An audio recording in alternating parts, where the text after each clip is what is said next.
to sack its CEO, and a couple of other executives are being shown the door as well after the destruction of the Juukan Gorge caves back in May this year. Stick with us, ABC News.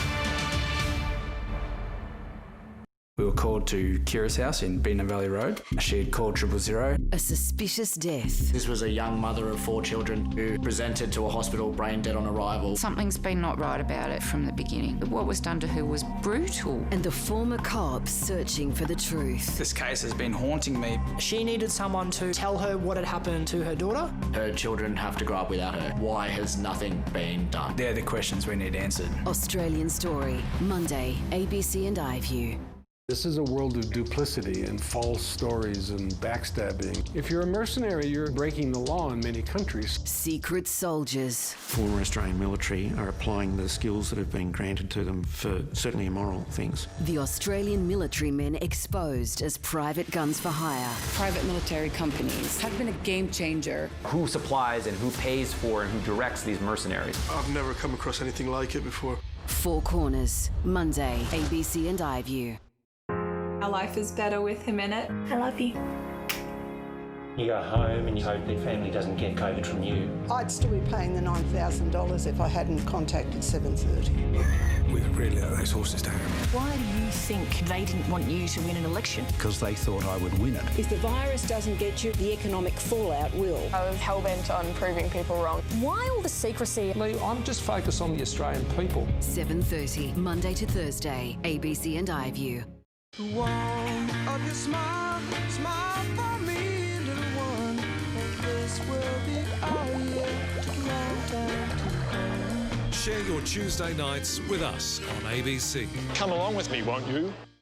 Somewhere deep in space is a planet similar to our own, yet oh so different. I can't help wondering why Trump is so concerned about TikTok. President Trump believes in you. Join Chaz and John as they transmit their fascinating discoveries. And you can't escape the politics of this pandemic. And hunt for intelligent life. Never a dull moment. On Planet America, Wednesday 9:30 on ABC and iView.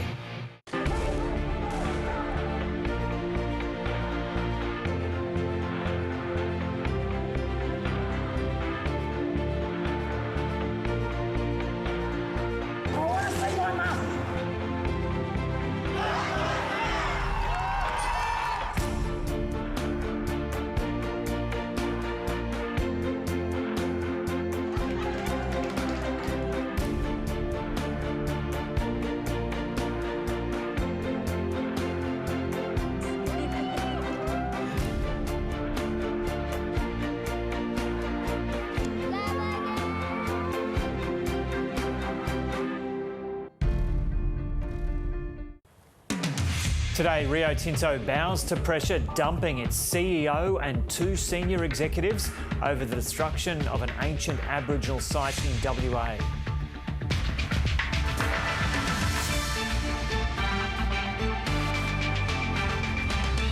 Barilaro's back down. The New South Wales Deputy Premier agrees to support the coalition government. Victoria coronavirus case numbers back below 50 this morning, but 9 more deaths. We'll hear from Premier Daniel Andrews soon. And Australia set to host this year's Rugby Championship after fierce competition from New Zealand.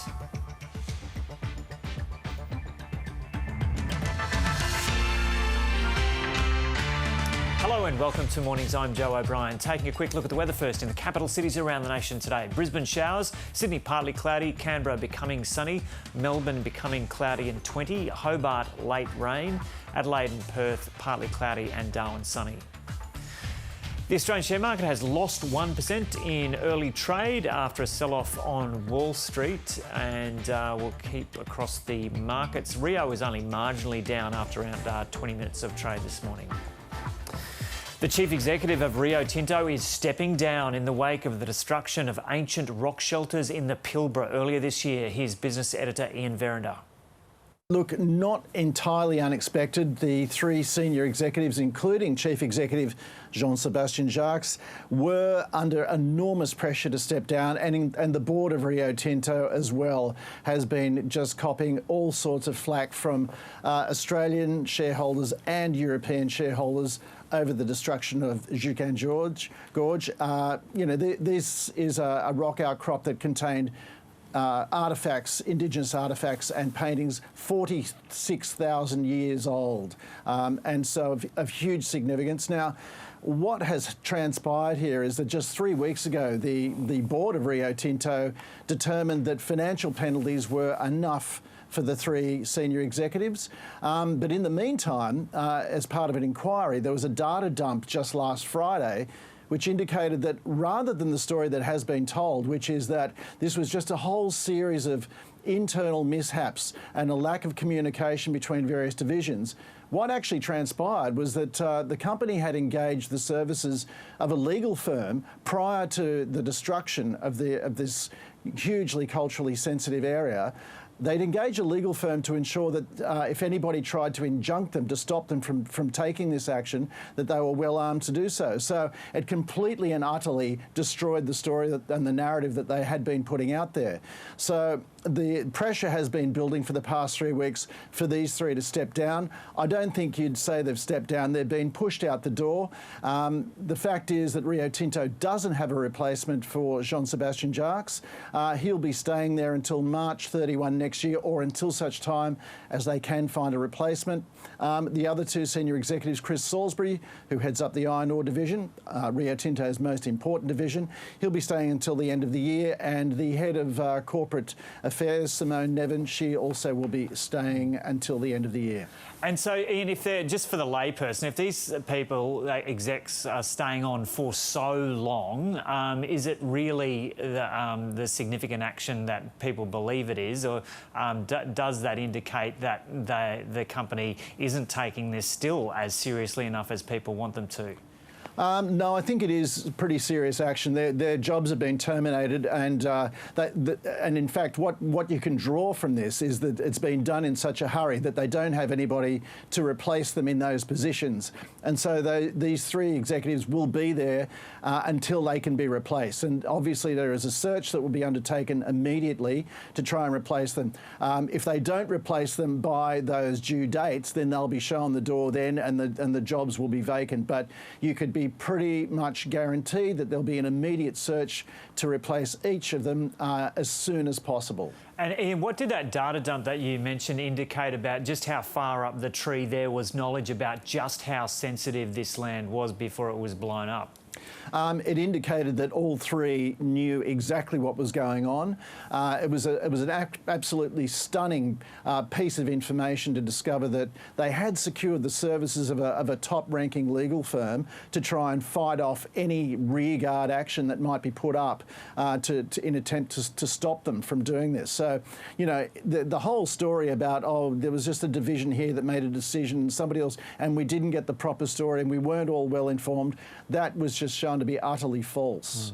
And so the outrage from investors has been just palpable. And I think what this tells you as well is that the big investor groups, and particularly the big superannuation funds in Australia and in the UK as well, are not going to sit back and take this form of governance or lack of governance lying down. They are just going to insist that there are changes. We've seen it in some of our big banks at Westfield. We've seen it at AMP just recently over a sexual harassment case, and now with this. So I think boards of directors are now well and truly in the sights of investors, and they know that they need to behave in a much better and more transparent way. Ian Verinder there. The New South Wales Deputy Premier has reneged on his threat to stop supporting state government legislation. The stoush in the coalition was sparked by Nationals MPs' fury over a policy designed to protect koalas. State political reporter Ashley Raper has more from Sydney. This morning, the Nationals had an emergency meeting to decide what they would take to the Premier. They took a proposal that they wanted to negotiate on certain things. Now, that meeting with the Premier lasted half an hour, and the Premier had her own demands, and she got what she wanted. She wanted an agreement from the Nationals that they would stay in Cabinet and support government legislation. She got that. She wanted them to agree that the coalition partnership would stay intact, and she got that. Now, one other thing that John Barilaro took to this negotiation, he wanted a meeting over this koala policy. He wanted that issue discussed in the next Cabinet meeting, which is September the 21st. Now, the Premier said no, she wasn't going to discuss it at that Cabinet meeting. It wasn't on the agenda. She will discuss it at a Cabinet meeting, but a Cabinet meeting of her choosing. So really here, John Barilaro has walked away with nothing. The Premier has stared him down and won. So where does that leave his leadership? Well, we understand right now that John Barilaro is back in a meeting, a Zoom meeting with his Nationals MPs to talk them through what happened with the Premier, and that is going on right now. But you'd have to say that there is a big question mark now over John Barilaro's leadership. He kept pushing this issue. He pushed and he pushed and he took his party with him and he pushed it right to a point, and then he has effectively rolled over here. So he is now a weakened leader, very much so, and it'll be interesting to see if his party still unites behind him here, because whether he can now be the strong coalition partner here that the Nationals need, you would think. Ashley Raper there, and the Victorian Premier Daniel Andrews is stepping up for his media conference now.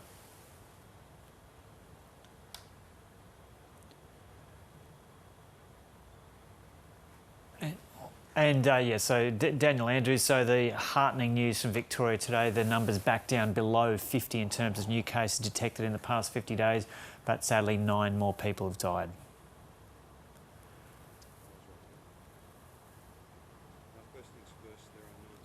767 confirmed aggregate cases of coronavirus since the beginning of the pandemic. That's 43 new cases since yesterday. Sad to say there are now 710 Victorians who have passed away because of this global pandemic. That's an increase of 9 since yesterday's report. 1 female in her 50s, 1 female in her 70s, 3 males in their 80s and 4 females in their 90s. 7 of those 9 deaths are connected to outbreaks in aged care. We of course send our sympathies and condolences to each of those 9 families. There are 140 Victorians in hospital. 12 are in intensive care and 8 of those 12 are on a ventilator. A total of 2,456,924 test results have been received. That's an increase of 13,341 since yesterday. Again, can I thank those more than 13,000 people who went and got tested about 24 hours ago. Can I just again ask on behalf of all Victorians, and getting through this quicker, can I ask anyone in Victoria who has symptoms, no matter how mild those symptoms are, please come forward and get tested. There's more than 200 test sites. The results, 90% of the results are coming back within 1 day. It's a massive contribution that you can make. It is essential to us having the clearest picture of how much virus is out there and moving through these safe and steady steps towards a COVID normal. We've got to keep those numbers as high as we possibly can. Any symptoms whatsoever, please come forward as soon as those symptoms begin. It's a simple thing, but it makes a massive difference. So anyone who, for whatever reason, can't get to a test site, we will come to you. We will visit you and make sure that you can be part of that testing program. It's so important. There are 4,303 cases with an unknown source. That's a decrease of 3 since yesterday's report. There are 223 healthcare workers who are active cases. We send them our best wishes and we thank them and all their colleagues for the quite amazing work that they do every single day. There are 1,336 active cases in Victoria, so those numbers continue to steadily fall. In terms of regional local government areas, so regional Victoria under stage 3, there are 74 active cases. So again, low numbers in regional Victoria, and they remain low. The Colac has 33 active cases, so 4 new there. Greater Geelong has 10 active cases, 1 new. Greater Bendigo, 2 active cases, 1 new. And Ballarat has no active cases. The rolling average 28 August to 10 September, Metro is 65.3, regional Victoria is 4.7. So regional Victoria is poised to take at least a step and potentially 2 steps. We'll have more to say about that next week as we get closer to that 14-day marker as we had indicated. But again, it's an opportunity for us to say thank you to every single regional Victorian in a big regional city to the smallest of country towns. They're doing a mighty job in coming forward, getting tested, following the rules, and that's why we've been able to drive these numbers down. As I've said